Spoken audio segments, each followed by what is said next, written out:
Hi guys! So naaday ko dari karon sa basakan sa kuang ginikanan. So kay di op man pud nako karon. So naka-timing gyud nga makalaag ko dari nga nagpa-harvest sila og humay. Talagsa ra gyud kayo kung makalaag dari oy kay lagi busy kaayo sa trabaho. Unya ang isa pud ana is layuan kayo ko paingon dari. Kuyog din ako ang bana ug ako ang anak dari guys. Nagalingaw silag pamingwit. So mao din na akong mama ug papa. Wa gyud sa plano nga manganhimi dari unya wala sad mi kabalo nga nagpa-harvest di ay sila og humay. Kay lagi nang laag mi gabi unya perti na mong hang ubera. So maotong nang baktas mi dari sa kuang banaga isaron panington. Ang isa gyud sa tuyo na mo dari is manguha lang og mangga kay isa pa no naong ba kayo ko og mangga. Pero akong bana gyud ang pinakagahi nga ni saka diri isa ra nako kasugo. Nya dili ba ni masakaan ning manggahan ni kay naay lampinig. Feel nako kay ang mga sundalo kay dili madutlan nagmapaakan og lampinig. Mamiss gyud ako ni always dari ay kay nagdako jud ko aning basakana. Bata pa ko kuyog-kuyogon ako nilang mama og papa diri. Duha pa mi ka magsuon nato nga time. Akong papa magdaro tapos kami dayon is maghakot og bato tapos ipangbutang ipangtapok sa gilid. Mga absan mi og ulan diri tapos si papa dayon kay manglitag og tikling mao amo ang sudanon. Maong always kayo ko proud ani ako ang papa bisan pala hubog kayo ni. Nabuhi og napadako min nga sakto bisan pa sa amo ang kapobrehon. Naabot na ni ako ang bana guys o nang mingwit siya para amo ang sudanon para paniudto. Kabalo ba mo nga lami kaayo ni sabon ning tilapia basta bag-o pang kuha?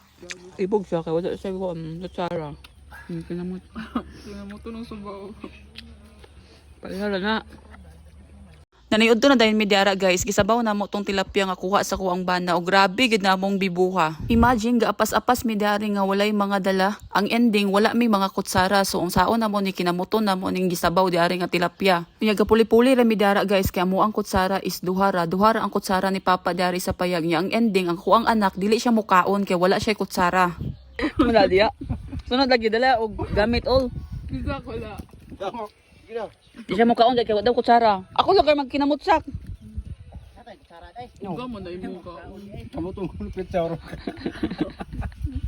So pagkahapon nato wala naman ko lingaw so namingwit na po dayon ko darin no kay dili pwede nga wala ko dala nga tilapia nigmuuli ko sa muang balay no. Gilagot pa jud ko kay ang mukubit kay katong mga gagmay gusto ko nga dagko ang ako ang makuha. Bitaw ay babay na that's all for today. See you on my next vlog. Bye bye.